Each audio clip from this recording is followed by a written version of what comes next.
ይቅርብሽ የኔ እህት። ጊዜን በከንቱ ማሳለፍ፣ የበቀል ጥማትና ደረቅ ክርክር ይቅርብሽ።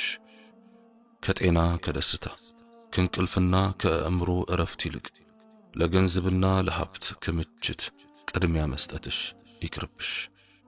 የራስሽን ድክመት ዘንግተሽ የሌሎችን ነውር ማነፍነፍ ይቅርብሽ።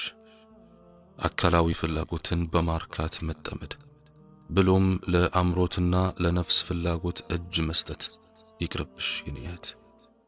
ከማይረቡ ሰዎች ጋር ጊዜን ማጥፋትና ረጅም ጊዜ ያለ ሥራ መቀመጥ ይቅርብሽ።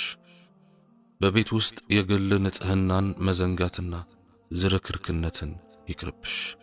የሐራም መጠጦች፣ የሲጋራ፣ የሺሻና ሌላም የመጥፎ ነገር ሱስ ይቅርብሽ። ስላለፉ መከራዎች ማውጣትና ማውረድ እንዲሁም ያለፉ ስጋቶችን በአእምሮ ማመላለስ ይቅርብሽ። የቀጣዩን ዓለም ሕይወትና ለርሱ መስራትን እንዲሁም በመጪው ዓለም ሊገጥም